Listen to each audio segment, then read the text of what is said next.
Nah, sebetulnya untuk memahami tentang studi tentang end times ya, end times teaching ini, saya menyarankan saudara baca kitab Wahyu. Habiskan dari pasal 1 sampai 22. Mungkin beberapa di antara kita pernah baca dan tidak paham, nggak ngerti, susah itu maksudnya apa. Yes, saya juga setuju karena tidak mudah untuk memahami apa sih sebetulnya kitab Wahyu ini apa berbicara tentang apa. But the funny thing is judulnya adalah The Revelation of Jesus Christ. The Revelation, that means something is gonna be revealed, dibukakan. Something is going to be revealed. This is not the hiding of Jesus Christ. The revelation of Jesus Christ. Ya, ini ditulis oleh Yohanes pada saat di pembuangan di Pulau Patmos. Ya. Nah, saya sarankan saudara baca ini dari awal sampai akhir kitab Wahyu. Karena apa? Karena pada saat kita studi ini, tentunya jika saudara belum pernah baca kitab Wahyu, akan cukup membingungkan. Ya, akan cukup membingungkan, bukan cukup ya, mungkin akan sangat membingungkan gitu loh. Ya, akan sangat membingungkan gitu loh. Nah, oke. Jika kita masuk bahasan tentang end times, ada beberapa topik. Nomor 1 adalah apostasy atau penyesatan. Ya. Ya, karena itu dikatakan di Alkitab akan ada penyesatan di akhir zaman. Penyesatan. Ya. Deceives. Many people are going to be deceived, disesatkan atau tersesat. Lalu ada materi tentang rapture. Ini yang paling menarik, rapture. Ya. Lalu ada tentang antichrist. Ya, antichrist, ya. Karena jelas-jelas Alkitab menulis tentang antichrist. Lalu ada materi tentang tribulation atau masa penganiayaan. Ya, saudara pernah dengar mungkin sekilas ya, masa penganiayaan di tribulation yang berlangsung selama 7 tahun. Ya. Ya. Lalu ada materi tentang the second coming of Jesus Christ. Ya. Lalu ada tentang kerajaan 1000 tahun dan seterusnya dan seterusnya. Hopefully nanti saya akan share screen timeline-nya.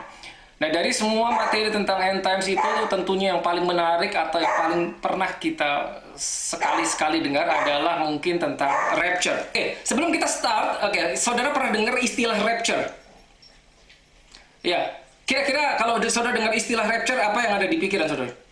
What is this? What is rapture? Kira-kira apa yang pernah? Jadi kita supaya nanti paling tidak saya tahu, yang udah pernah tahu, udah sampai di mana oke. So what is rapture? Pengangkatan orang-orang yang masih. Pengangkatan. Yes, pengangkatan. Nah, pertanyaannya siapa yang diangkat? Orang-orang yang percaya dan Orang-orang yang, percaya dalam Yesus. Orang-orang yang di dalam Yesus. Very good. Oke. Ya. Nah, ini menarik. Ya. Pada saat kita belajar tentang end times, materi yang paling menarik rapture, itu orang banyak bertanya, begitu masuk tentang materi rapture, pertanyaan yang paling umum adalah, saya akan ikut terangkat apa enggak? Gitu kan? Gitu kan? Saya terangkat apa enggak gitu? Kalau kita tahu, rapture adalah pengangkatan, ya, pengangkat. Tulisan tentang rapture, kata-kata rapture itu sendiri tidak ditulis di Alkitab, but the revelation, ya, the doctrine itu ada di Alkitab, gitu loh. Mungkin beberapa orang di sana ada yang tidak percaya dengan, saya tidak percaya dengan yang namanya rapture, tidak ada pengangkatan. Oke, boleh jadi, ya. Istilahnya akan banyak pendapat di luar sana, ada yang percaya dan tidak, it's okay, nggak masalah gitu. But the thing is this, nanti saudara akan lihat di bagian mana di Alkitab yang akan berbicara tentang itu, dan silahkan saudara buka Alkitab saudara untuk bisa mengambil kesimpulan, saya akan percaya atau enggak. Karena begini saudara, jika kita belajar tentang end time study, akan banyak versi yang beredar di luar sana. Minimal ada 3 versi, minimal. Nah, saudara mungkin pernah dengar versi yang A, B, C, di antara 3 itu. Pertanyaannya akan membingungkan, yang mana yang benar. Nah, makanya saya sarankan saudara buka sendiri Alkitab, maka saudara akan bisa tahu, yang ini menurut Alkitab, yang ini, dan bukan yang itu gitu. Oke, karena siapapun yang menyampaikan, ya tentunya itu manusia, dia belum pernah terangkat, bener kan? Ya, dia bisa salah, saya pun bisa salah, saudara. Jadi so I suggest you open your Bible. Nah, sekali lagi kembali, rapture adalah pengangkatan. Pertanyaan adalah siapa yang terangkat? Satu. Yang kedua, kapan itu akan terjadi? Gitu kan? Yang ketiga, apa yang terjadi jika seseorang tidak terangkat? Atau jika misalkan, waduh kalau saya nggak keangkat, and then, what should I do? Apa yang akan terjadi di dalam diri saya? Begitu. Itu pertanyaan terus ditanyakan, baik di mana saya ketemu pada saat materi seperti ini, orang banyak yang bertanya seperti itu. Ya, dan jawabannya tidak bisa secara harfiah, literally, oke, kamu pasti terangkat. Oh, kamu nggak terangkat. Ya 50-50. Saya nggak akan bisa ngomong seperti itu. It's going back to you and of course the Bible, the Word of God, and Jesus is in you. Now, sekali lagi ya, hari ini kita tidak membahas secara khusus tentang rapture, tapi ini adalah introduction atau the preview about the end times teaching gitu loh. Ya, nanti hopefully kita bisa masuk ke sekian seri. Jadi pertama ini adalah introduction, dan this is very important. Introduction itu sangat penting. Sekali lagi kenapa? Karena supaya kita bisa sedikit meluruskan, mungkin dari saudara yang pernah dengar berbagai versi, supaya kita sedikit bisa meluruskan. Nah, so at the end of this series, kembali kepada saudara, are you going to believe it or not? It's all up to you. But again, you have to open your Bible just so that you know, okay, this is true, or this is not true, okay, that one is true, that one is not, okay. Now, mari kita buka Alkitab, saudara. Yuk. Ya, kita buka dulu, mari kita lihat di Alkitab di surat 2 Petrus 3 ayat 8. The book of 2 Peter 3 verse 8. 2 Peter 3. Tetapi saudara-saudaraku yang kekasih, yang satu ini tidak boleh kamu lupakan, yaitu bahwa di hadapan Tuhan satu hari sama seperti 1000 tahun, dan 1000 tahun sama seperti satu hari. Oke, satu hari seperti 1000 tahun, 1000 tahun seperti sehari. Di hadapan Tuhan, dikatakan demikian, saudara. Yes, di hadapan Tuhan. So with the Lord, one day is just like 1,000 years. And also 1,000 years is just like one day. Now, let's go back to the book of Genesis during the creation. Selama penciptaan. Saudara ingat berapa lama Tuhan Allah menciptakan segala sesuatu? 6 hari. 6 days. Ya, karena hari ketujuh dia berhenti. Ya, 6 hari penciptaan. Now, kalau kita lihat timeline di Alkitab, dari Adam sampai Abraham, kurang lebih 2000 tahun. Dari Abraham sampai Yesus, kurang lebih 2000 tahun. Dari Yesus sampai sekarang, in the modern days, kurang lebih 2000 tahun. Jadi sudah berapa tahun? 6000 tahun. Nah, tadi dibilang apa? Satu hari seperti 1000 tahun. Ini udah 6000 tahun. Berarti sudah berapa hari? 6 hari. Berarti apa? Habis, saudara, hari kita. Make sense ya? Ya. Allah Bapa menciptakan segala sesuatu hanya dalam 6 hari. Hari ketujuh dia berhenti. That's why we only have 7 days in 1 week. Gak ada 8 hari tuh. Gimanapun juga hari itu cuma ada 7. Itu ada hubungannya. Nah, ini dikatakan 1000 tahun seperti satu hari. Nah, kalau kita lihat sejarahnya dari zaman Adam, ya, itu sudah 6000 tahun sampai sekarang. Berarti sudah 6 hari. Harinya habis, saudara. Kita sudah masuk ke yang ketujuh. Gitu. Berarti inilah hari-hari akhir. Inilah kita berada di akhir, di ujungnya. Habis ini apa? Habis ini, kalau film habis, the end. Habis ini the end. Nah, kita sebagai orang percaya harus tahu pada saat segala sesuatu berakhir. Karena kita berkata langit dan bumi itu akan berlalu. Karena nanti akan ada langit dan bumi yang baru. Bagaimana caranya langit dan bumi akan berlalu? Ya, habis dengan apa? Dengan api, with fire. Itu ada di kitab Wahyu. Jadi saudara baca kitab Wahyu itu serem. Kelihatannya serem, yes serem. Kalau kita di luar Tuhan itu akan ngeri banget. Bukan serem banget, serem aja, tapi serem banget. Ya, jadi seperti itu. Itu yang pertama. Jadi 6.000 tahun sudah berlalu, berarti 6 hari sudah berlalu. Kita masuk ke hari ke-7. Jadi inilah sudah masuk ke endingnya. Now many people do not believe that. That's okay, nggak apa-apa, nggak masalah. They just enjoy their life. That's okay. But it is in the Bible. Ya. Sudah 6 hari. Nah, kita percaya apa sih yang terjadi di hari-hari akhir itu, apa sebetulnya yang terjadi? Yuk kita buka 1 Timotius 4 ayat 1 dan 2. 1 Timothy 4 verse 1 and 2. Tetapi Roh dengan tegas mengatakan bahwa di waktu-waktu kemudian ada orang-orang yang akan murtad lalu mengikuti roh-roh penyesat dan ajaran-ajaran setan. Oleh tipu daya pendusta-pendusta yang hati nuraninya memakai cap mereka. Yes. Dikatakan, ya. Boleh sekali lagi perlahan ayat satunya, Mas? Ayat 1 Timotius 1 ayat 1 ya. Yes. Tetapi Roh dengan tegas mengatakan bahwa di waktu-waktu kemudian Yes, sampai situ. akan ada. Ya. Tetapi roh dengan tegas. Roh itu siapa? Roh, Holy Spirit ya. Kalau di bahasa Inggris, Spiritnya huruf besar. Dengan tegas mengatakan di waktu-waktu kemudian. So what is that? Waktu-waktu kemudian. Waktu-waktu kemudian berbicara tentang di akhir, zaman akhir. Now this is the Apostle Paul ya. Ya, berbicara tentang hari akhir. Apa yang akan terjadi di akhir-akhir? Ya, apa tadi di waktu-waktu kemudian terjadi apa? Silakan lanjut. Akan ada orang yang akan murtad lalu mengikuti roh-roh penyesat dan ajaran-ajaran setan. Yang akan murtad. Nah, ada yang pegang King James ya? Anyone? Does anyone have King James with you? So please read in that version. King James. 1 Timothy 4 1 and 2. King James ya. Yes. Update King James version. Yes. Now the Spirit speak expressly that in the latter times some shall depart from the faith, giving heed to seducing spirits and doctrines of devil. Yes.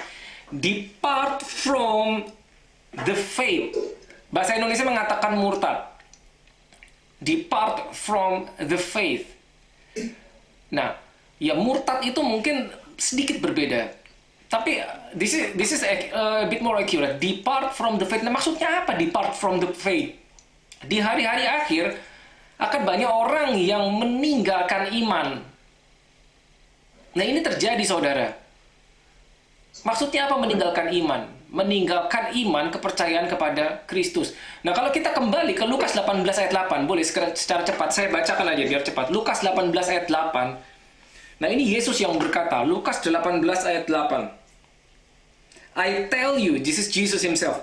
I tell you that he will avenge them speedily. Nevertheless, when the Son of Man comes, ini Yesus yang ngomong. When the Son of Man comes, pada saat anak manusia datang, will he really find faith on the earth? Will he find faith? Pada saat anak manusia datang, apakah ia akan menjumpai iman? Nah, tadi 1 Timotius 4 ayat 1 dan 2 berkata bahwa di hari akhir akan banyak orang yang depart from faith, meninggalkan iman. Nah, the question is, what is this? Apa maksudnya meninggalkan iman? Ya, inilah yang dimaksud penyesatan, saudara. Penyesatan. Nah, saudara, sekarang kita semua tahu bahwa banyak tanda kutip penyesatan yang terjadi di luar sana. Many people are deceived. Jadi istilahnya membuat Alkitab ini tidak mutlak lagi. Kalau Alkitab berkata ya oke lah, beda-beda sedikit nggak apa-apa. That's very dangerous. Dan itu sedang terjadi, saudara. Saya ambil contoh satu saja. Yang marak, apa itu dia? Pernikahan sesama jenis. Ya, kita tahu. Nah, saudara bayangkan, mungkin 10-20 tahun yang lalu, apa itu ada? Mungkin ada, tapi tidak terang-terangan seperti sekarang. Bener kan? Nah, itulah yang dimaksud penyesatan akhir zaman di hari-hari kemudian, ya, many people, banyak orang yang meninggalkan iman. Lah, sekarang misalkan begini, saudara, ya oke lah, itu mungkin orang-orang yang di luar Yesus. Oke, bisa jadi. Nah, tapi bayangkan, saudara, bahkan gereja, saudara pasti tahu ini, bahkan gereja ada yang setuju dengan pernikahan sesama jenis. Gereja loh, gereja. Sesama jenis menikah bisa diberkati gereja. Now, can you believe this? Itu sudah terjadi, saudara. Nah, itulah yang namanya, kalau bahasa Indonesia tadi dibilang murtad. Ini kalau di King James meninggalkan iman, depart from their faith. Maksudnya apa? Meninggalkan ajaran Alkitab. Atau mengubah, atau membelokkan ajaran Alkitab. Itulah yang sedang terjadi di hari-hari akhir. Nah, Yesus sendiri sudah memprediksi 2000 tahun yang lalu bahwa dia berkata, pada saat anak manusia datang, apa dia masih menjumpai iman? Nah, ini ya dibilang menyedihkan, yes, tentunya. Karena Yesus sendiri sudah mengatakan demikian. Lalu satu lagi, apa sih yang terjadi? Oke, mari, 2 Tesalonika 2. 2 Thessalonians 2, verse 3. Ada beberapa hal di Alkitab yang berkata ada penyesatan di akhir zaman. Saya ambil beberapa contoh saja, tidak semua karena waktunya nggak cukup. 2 Tesalonika 2 ayat 3, saudara. Janganlah kamu memberi dirimu disesatkan orang dengan cara yang bagaimanapun juga. Sebab sebelum hari itu haruslah datang dahulu murtad dan haruslah dinyatakan dahulu manusia durhaka yang harus binasa. Ya, nah itu kan ada titik 2. Ya, let no one deceive you by any means. Jangan kau biarkan dirimu disesatkan. Betul, begitu kan bunyinya? Berarti penyesatan itu ada. Ya, gereja mulai berkompromi dengan hal yang di luar Alkitab. Orang-orang percaya mulai mengikuti doktrin-doktrin yang di luar Alkitab. Itu sedang terjadi. Boleh sekali lagi, Lisa dibaca perlahan. Janganlah kamu memberi dirimu disesatkan orang dengan cara yang bagaimanapun juga. Sebab sebelum hari itu haruslah datang dahulu murtad. Yes, sebelum hari itu. Before that day. Before that day. Maksudnya apa hari itu? Hari akhir, saudara. Sebelum hari akhir akan datang murtad. So before that day, ya, itu akan ada, kalau di King James dikatakan akan ada yang namanya falling away from the truth before that day. Jadi sebelum hari akhir akan ada orang-orang yang berpaling. Now this is just an introduction to the end times. Jadi ini beberapa hal yang kita baru saja kita baca itu menunjukkan benar-benar kita di ujung di hari akhir. Ya, tadi dari segi waktu ya, sudah 6 hari berlalu, 6.000 tahun. Dan ini sudah terlihat, akan ada penyesatan, akan ada murtad. Before that day, tadi kan dibilang gitu kan, sebelum hari itu. That day, that particular day. Sebelum hari itu akan ada murtad. Nangkep ya maksudnya, saudara?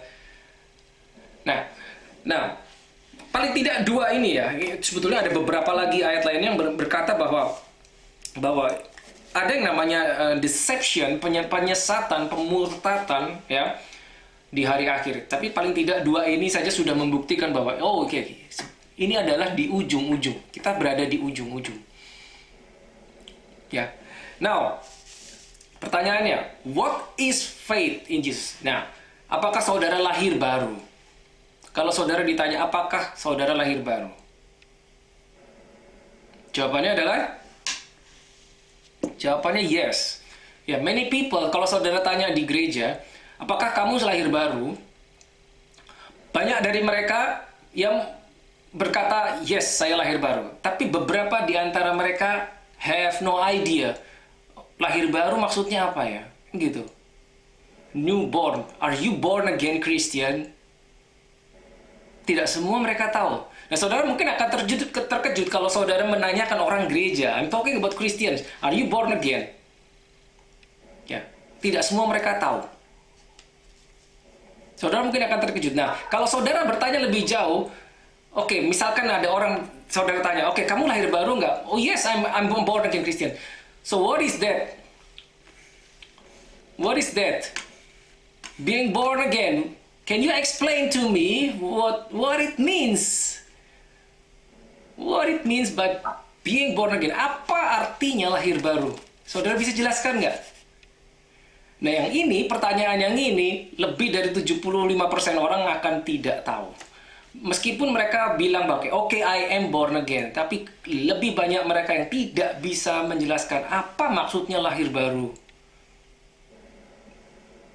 Nah, itu dia, itu sebetulnya harus tahu. If you are saying that you are born again, kalau engkau berkata engkau lahir baru, berarti saudara harus bisa tahu, mengatakan, menyatakan, menjelaskan kepada orang mungkin yang belum lahir baru, gini loh maksudnya lahir baru.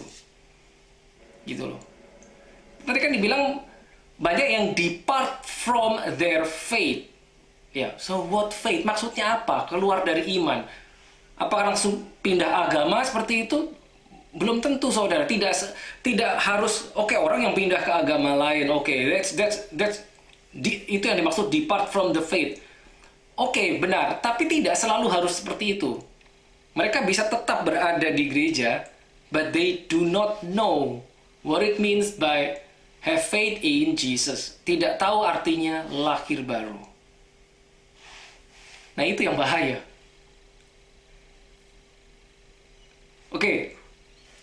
I'm gonna explain this. Nah, karena ini introduction, makanya saya harus bawa ini ke depan sebelum kita masuk lebih dalam tentang end time teaching. Ya, what is this? Born again itu apa? Karena ini ada kaitannya nanti dengan siapa yang akan terangkat. Ya, istilahnya terangkat, pengangkatan, rapture. Siapa yang ikut naik, siapa yang ketinggalan. Gitu. Ya. Alright. Lahir baru. Atau boleh silakan, ada yang mau mencoba. Apa sih maksudnya lahir baru? Ya, ada? Yang saudara pernah tahu, mungkin saudara pernah dengar. Apa maksudnya? Saya coba, bro. Ya, silakan. Bro. Lahir baru bahwa kita sudah mengaku dosa di hadapan Tuhan, bahwa Tuhan Yesus yang menjadi juru selamat kita, dan semua dosa kita sudah ditebus, kita sudah dibenarkan, dan kita hidup sesuai apa yang dimaui oleh Tuhan Yesus. Ada lagi? Ya. Yes. Kalau saya agak beda. Ya, silakan. Dengan kata metanoia adalah kita manusia lama itu meninggalkan yang lama dengan cara mempunyai mindset yang baru, yaitu Kingdom of God. Yes, ada lagi mungkin? Ada lagi yang lain yang mau coba? Apa itu? Born again. Ya, silakan. Mama, papa. Mama.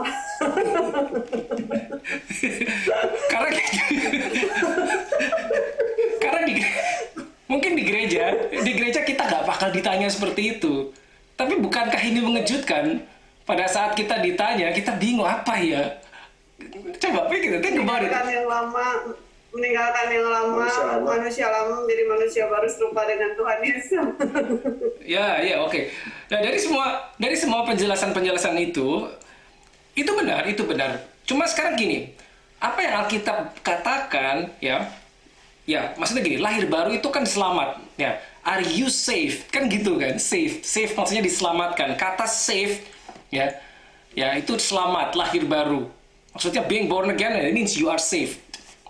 Maksudnya saved adalah apa? Engkau selamat, engkau di dalam Kristus. Ya, tentunya tadi banyak penjelasannya. Meninggalkan yang lama, yang baru, percaya dosa kita diampuni, Yesus sebagai juru selamat, ya.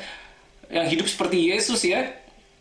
Yang punya mindset yang baru, the kingdom mindset, semuanya benar. Tapi secara detail Alkitab berkata seperti apa? Nah, this is very important. Jadi gini, paling tidak ada dua tempat di Alkitab, ya. Paling tidak ada dua tempat di Alkitab yang menjelaskan tentang lahir baru, bahwa orang itu selamat.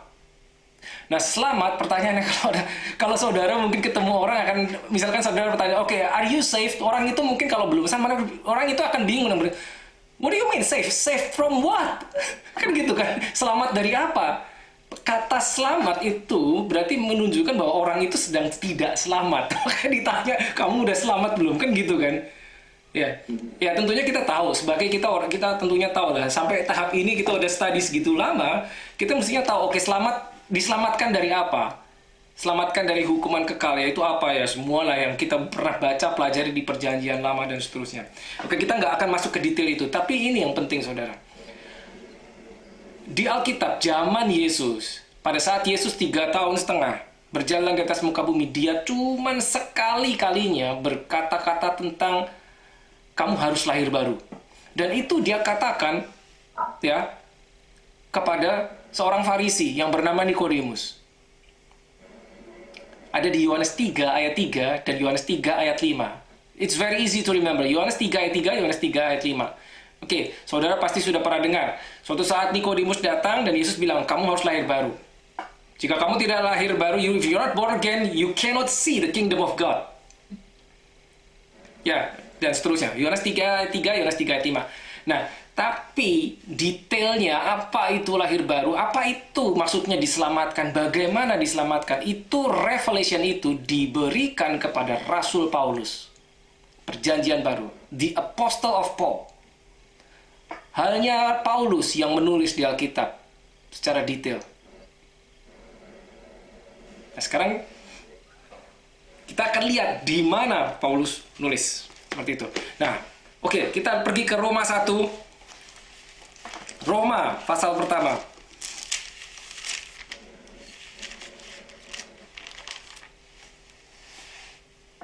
Ayat 16. For I am not ashamed of the gospel, because it is the power of God that brings salvation to everyone who believes. Yes. First to the Jew, then to the Gentile. Ya, itu dia. I'm not ashamed of the gospel. The gospel. Kalau di dalam bahasa Indonesia ditulis Injil. Ya.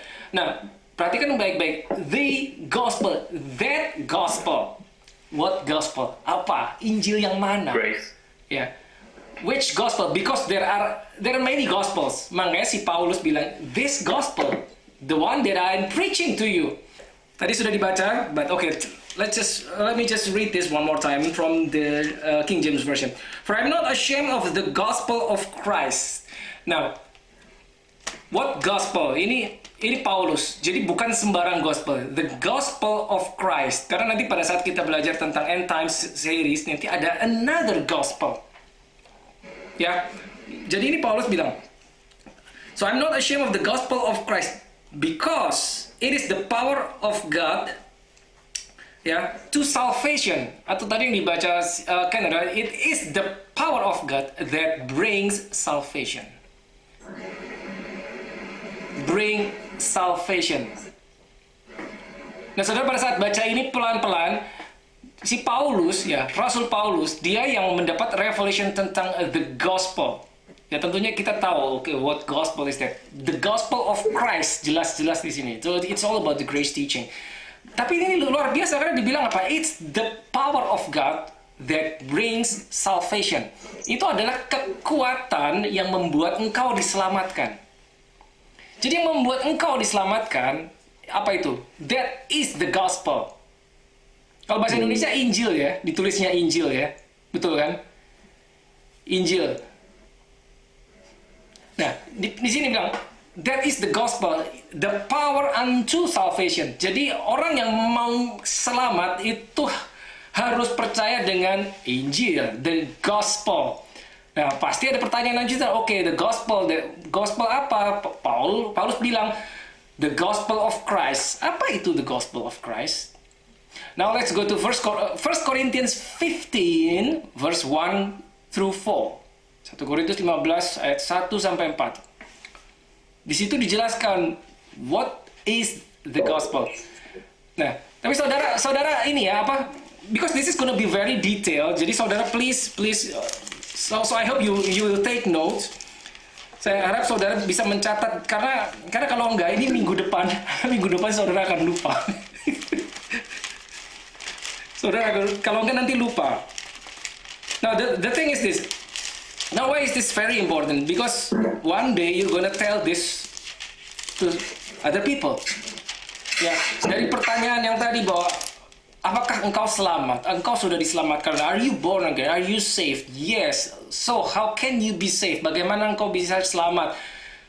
Oke, banyak jawaban. Tapi apa yang Alkitab katakan tentang being saved? Ya, the power, ya, gospel is the power of God unto salvation. Yang membuat engkau diselamatkan, that brings salvation adalah that gospel, the gospel of Christ. Now let's read 1 Corinthians 15 verse 1 through 4. Ya, silakan yang versi bahasa Indonesia, baru nanti saya akan baca yang versi New King James. Aku mau mengingatkan kamu kepada Injil yang aku beritakan kepadamu. Ya, stop dulu. Injil yang apa? Yang aku beritakan kepadamu. Yes, Injil yang aku beritakan kepadamu. Paulus bilang. Jadi bukan sembarang Injil. So if you want to know what gospel it is, jika kita mau tahu itu apa, Injil apa, ya kita harus baca surat Paulus dari Roma terus sampai belakang. Maka saudara akan tahu what gospel it is. Karena dia bilang itu, the gospel that I preach to you. Ya, boleh lanjut, bro.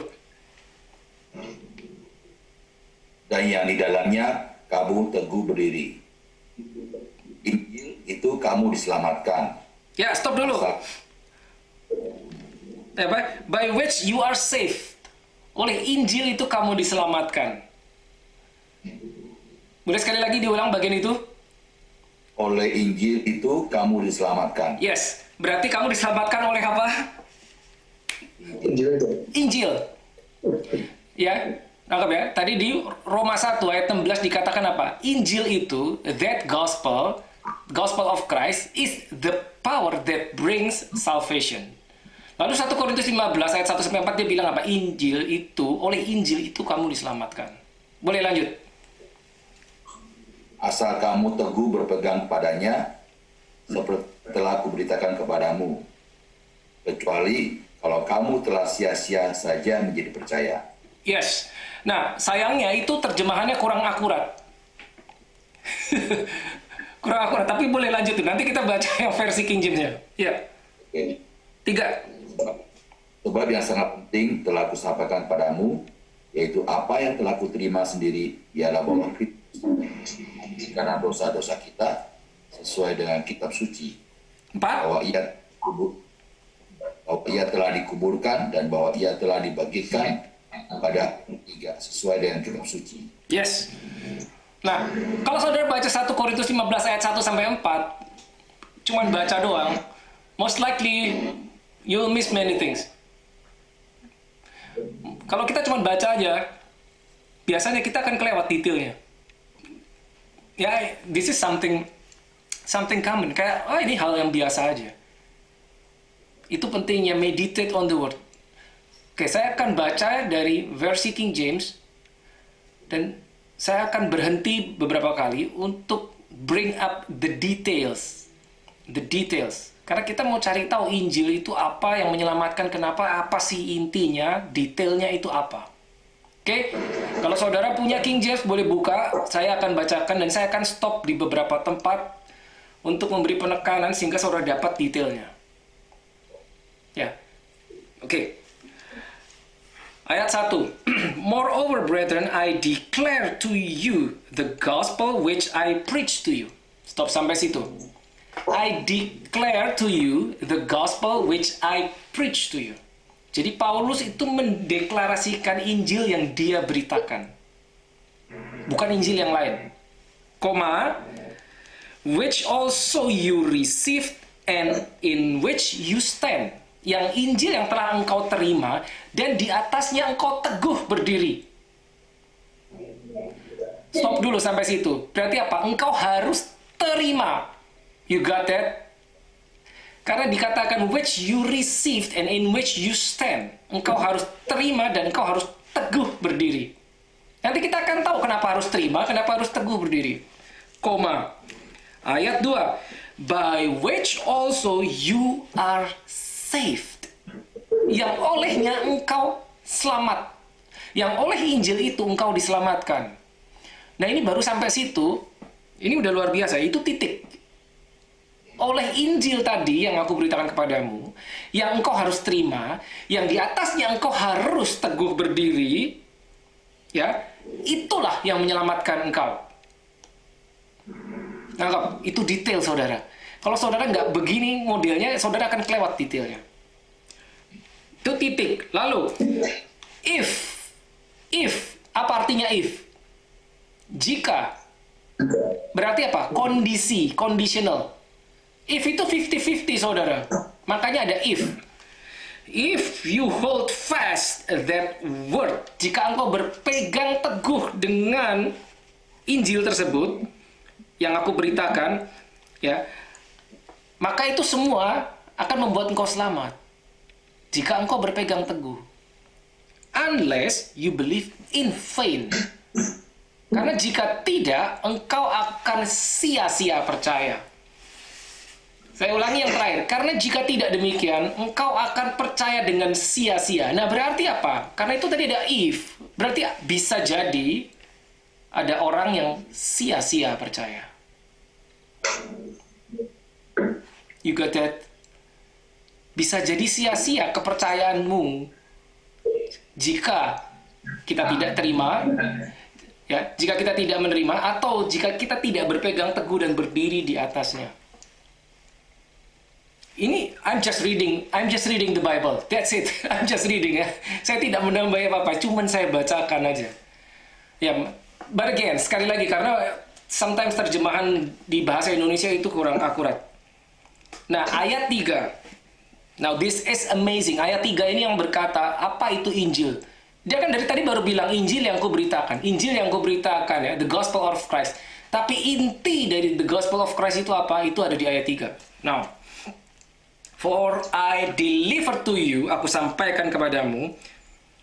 First of all, I also receive, yang juga aku telah terima. Lihat, perhatikan baik-baik. Christ died for you. Ya, Christ died for our sins according to the scriptures, and that he was buried, and that he rose again on the third day. 3 hal, saudara. 3 hal. Apa itu? Yesus mati, dikubur, dan bangkit lagi. Harus 3 komponen itu yang engkau terima dan engkau percayai. Christ died, buried, and rose again. Kenapa harus 3? Karena pertanyaan seperti itu, kenapa harus 3? Died, mati, dikubur, buried, and rose again. Nah, sebelum kita masuk detailnya kenapa 3 itu, let's go to Romans 10 verse 9 and 10. Itu mirip isinya. Itu Rasul Paulus juga. Roma 10 ayat 9 dan 10. Ya. Sebab jika kamu mengaku dengan mulutmu bahwa Yesus adalah Tuhan dan percaya dalam hatimu bahwa Allah telah membangkitkan Dia dari antara orang mati, maka kamu akan diselamatkan. Karena dengan orang percaya dan dibenarkan, orang mengaku dan diselamatkan. Mirip kan? Mirip kan? Ayat 9 bilang apa? Ya, mengaku dengan mulut, percaya dengan hati bahwa Jesus is Lord, Yesus adalah Tuhan, dan percaya dengan hatimu bahwa Dia mati dan dibangkitkan. Nah, kau akan diselamatkan. Jadi 2 bagian dari Alkitab itu, Roma 10 ayat 9 dan 10, saudara boleh hafalkan, boleh catat. Now one day you're gonna share this with other people. Romans 10 verse 9 and 10. And 1 Corinthians 15 1 through 4. 2 itu. Sekarang kita lihat. Ya, detailnya apa tadi? Mati, dikubur, bangkit. Kenapa kita harus percaya Yesus itu mati? Pernah mati. Habis itu dikubur, ya, dikuburkan, habis itu bangkit. Nah, yang paling akhir bangkit ini yang paling penting. Ya. Karena dia tidak akan bisa melepaskan kita dari maut, ya, kuasa maut, ya, kematian, kalau dia belum pernah mati.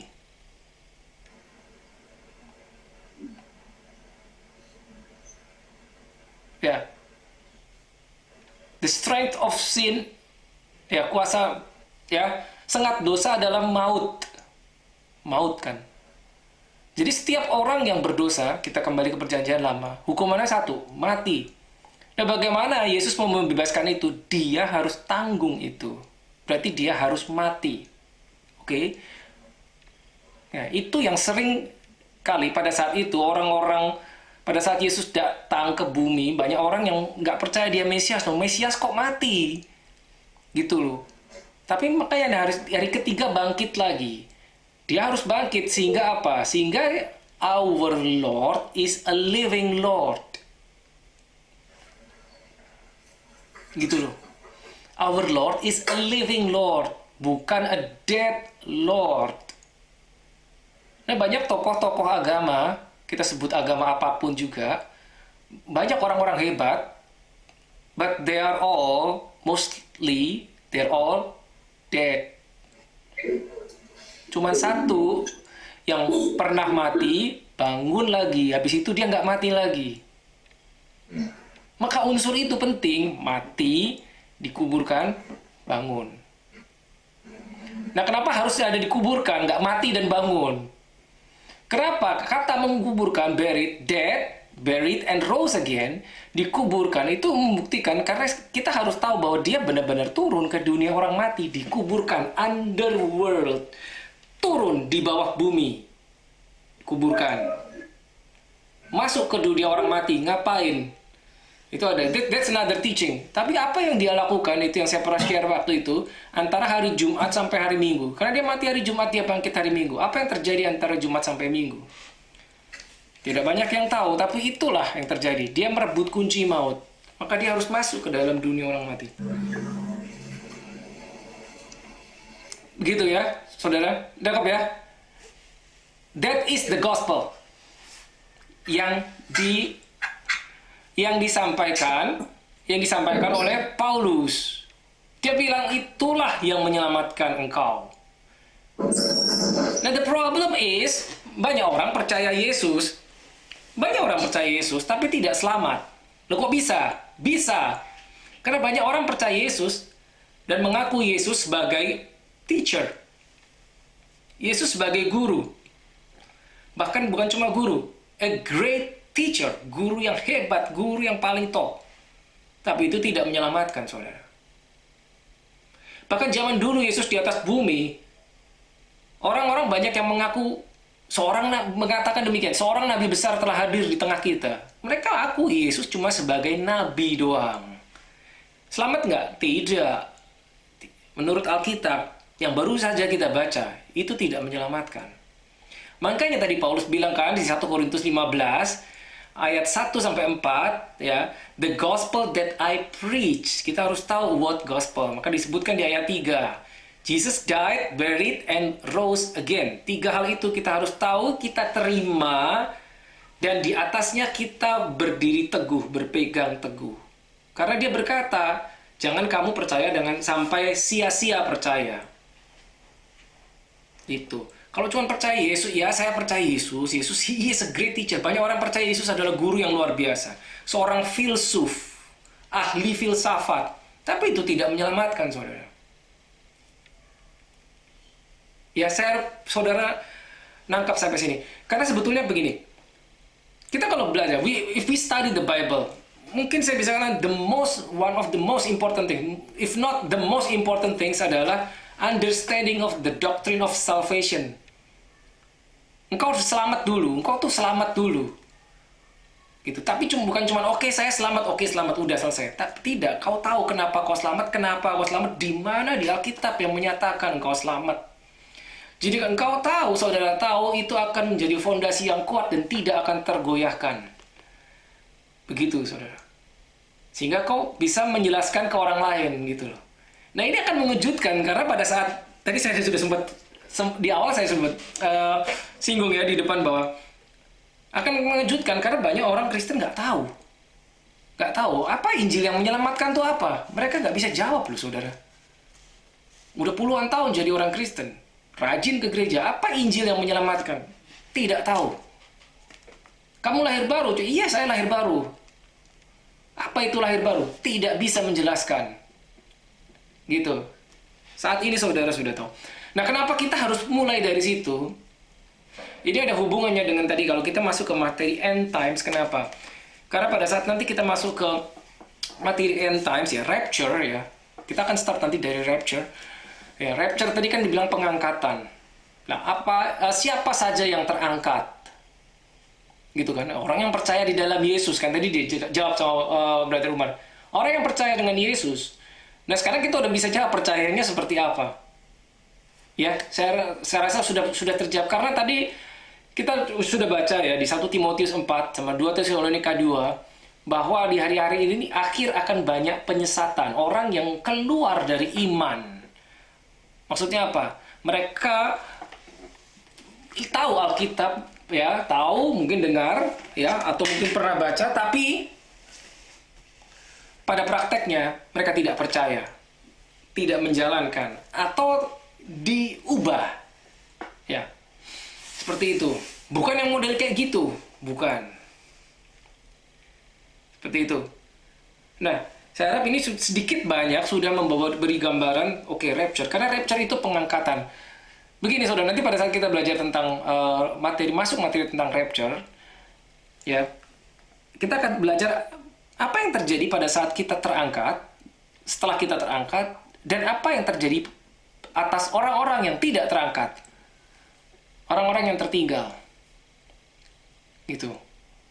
Karena nanti ada masa penganiayaan yang besar, tribulation. Alkitab mengatakan masa tribulation. Apa yang terjadi di dalam masa itu? Ya tentunya kalau saudara mau tahu silahkan baca kitab Wahyu. Di situ ada yang terjadi apa. Ya memang serem. Saya tidak akan bilang tidak serem. Memang serem. Makanya jangan sampai kita nggak naik. Jangan sampai kita tidak terangkat. Nah, lanjutnya adalah begini. Mana tadi? Yes. Nah, saya akan coba share screen file. Ya, saya akan coba share timeline dari end times. Nah, saudara yang di depan saudara pakai komputer siapa? Apa pakai handphone semua? Ada kok. Oke, pakai komputer ya. Kalau di komputer akan lebih jelas terlihat. Kalau pakai handphone layar kecil, saya nggak tahu apakah bisa terlihat timelinenya. Ya tapi hopefully bisa terlihat. Oke. Ya, jadi sengaja saya beri warna karena just in case saudara hanya pakai handphone, layarnya kecil, paling tidak warna ini bisa sedikit membantu. Oke, sedikit saya jelaskan ya.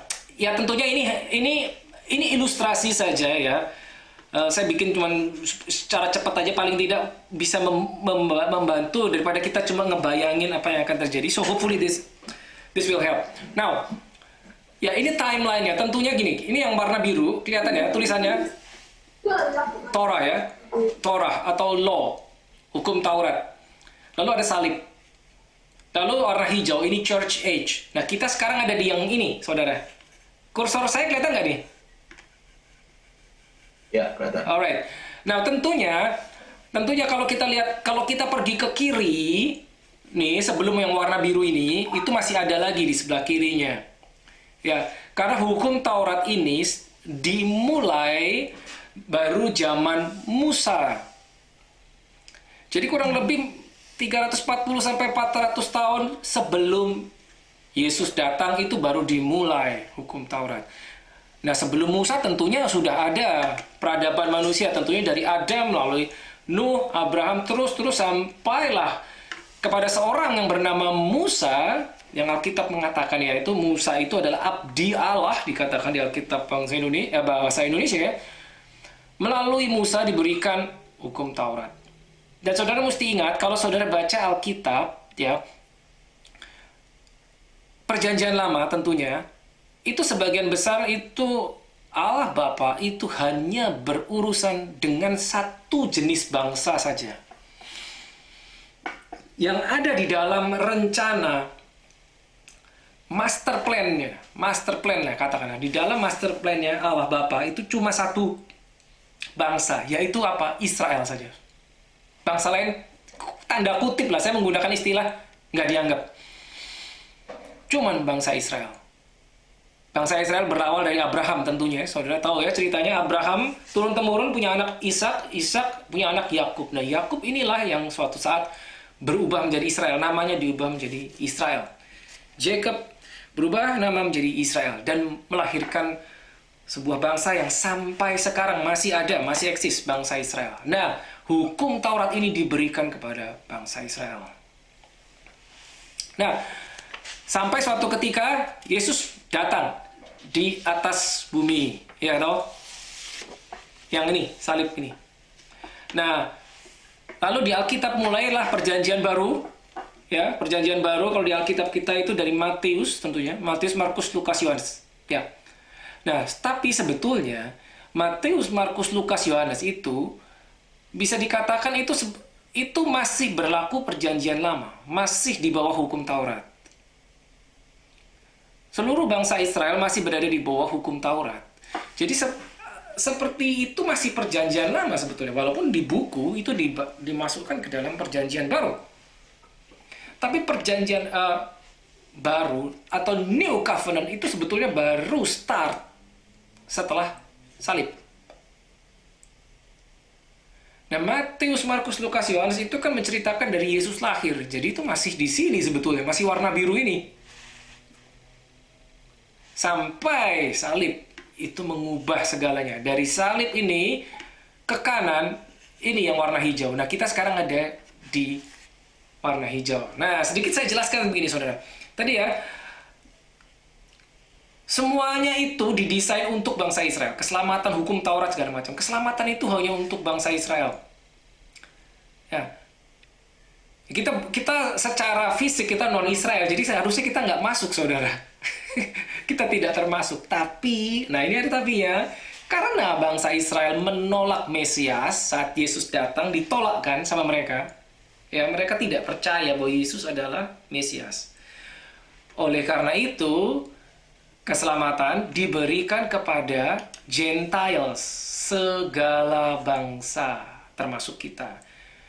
Ya, maka lahirlah yang dinamakan Church, gereja Tuhan. Itu lahir setelah salib. Ya, setelah Pentakosta. Setelah Pentakosta itu lahirlah yang gereja mula-mula, Church Age, makanya disebut Church Age. Ya. Nah, di zaman ini yang warna biru itu there is no grace, tidak ada kasih karunia di sini, tidak ada. Tapi yang hijau ini ada. Karena kasih karunia, grace of God itu hanya dibawa oleh Yesus. Jadi setelah Yesus, setelah salib ini ke kanan, baru ada grace. Yang warna biru ini belum ada. Mereka semua bangsa itu berada di bawah hukum Taurat. Nah, coba kita buka di Alkitab Matius 15, ayat 24. Supaya kita tahu benar-benar bahwa Yesus pun datang ke dunia. Dia datang untuk orang Israel sebetulnya. Bukan untuk semua orang, belum. Untuk orang Israel dulu. Only for the Jewish people. Matthew 15, please, verse 24. Jawab Yesus, aku diutus hanya kepada domba-domba yang hilang dari umat Israel. Nah, itu dia. Itu Yesus sendiri ngomong. Aku tuh hanya diutus kepada domba hilang dari umat Israel. Jadi istilahnya apa? Aku tuh hanya untuk melayani Israel. Bahkan pada saat itu Yesus pernah mengutus 70 muridnya pergi mendahului dia, masuk ke kota-kota, ya berdua-berdua diutus. Dia juga bilang gitu, jangan masuk ke rumah Gentiles, hanya kepada orang Israel. Hanya kepada orang Israel. Nah, ini penting sekali saudara tahu. Kenapa? Ya, karena kenapa penting sekali saudara tahu bahwa Yesus itu datang hanya untuk orang Israel. Selama 3,5 tahun itu dia hanya untuk orang Israel. Ini Yesus yang ngomong. Ya. Ya, saudara perlu tahu karena begitu Yesus sampai akhir pelayanannya di bumi, sampai dia mati, itu mereka menolak. Ya, mereka menanti-nantikan Mesias. Tapi begitu Mesiasnya muncul di hadapan mereka, mereka tidak percaya bahwa inilah Mesias betulnya, penyelamat. Mereka tidak percaya. Mereka menyalibkan Mesias. Nah, akhirnya keselamatan diberikan kepada seluruh bangsa, termasuk kita sekarang di sini. Maka lahirlah gereja Tuhan, Church Age, yang sekarang. There is grace di sini. So we live under the grace. Dispensation, grace period. Kalau saudara tahu, grace period itu kan dispensasi kan. Grace itu sebetulnya erat kaitannya dengan dispensation. Lalu kenapa dibilang dispensation? Ya sebetulnya karena kita sebetulnya nggak layak, tapi kita diberi. Ya jelas, saya rasa saya tidak perlu detail sebenarnya. Oke? Nah, ini ada di sini. Nah, di sini Church Age ini ya, kalau kita bicara ini yang saudara harus baca di Alkitab itu adalah surat Paulus. Mulai kitab Roma ke belakang. That is about grace of God. Jadi selama Matius, Markus, Lukas dan Yohanes, Injil, Matthew, Mark, Luke, and John itu sebetulnya masih yang biru. Yesus mati, Yesus naik, turunkan Roh Kudus, dimulailah era ini, dispensational era atau Church Age. Ya, there is grace di sini. Di mana, Pak? Yes? Matius 28 masuk ke mana? Masih masuk dari biru ini. Ya pokoknya sebelum Yesus mati itu masih yang biru. Ya. Matius 28 ini. Yes, ya itu Matius 28 itu sudah terakhir. Matius ayat pasal terakhir kan 28 itu udah mau naik ke surga Yesus ya. Ya. Jadi tuh kayak ada gap-nya saudara, ada gap-nya. Nah, di sini rasul-rasulnya tuh 12 orang itu ya. Ya tentunya satunya Yudas ya. Yudas itu oke mati nggak kita hitung lah. Tapi di sini Church Age yang jadi rasul itu Paulus. Makanya kalau saudara lihat Perjanjian Baru, buku saudara Perjanjian Baru 2/3 itu isinya surat Rasul Paulus.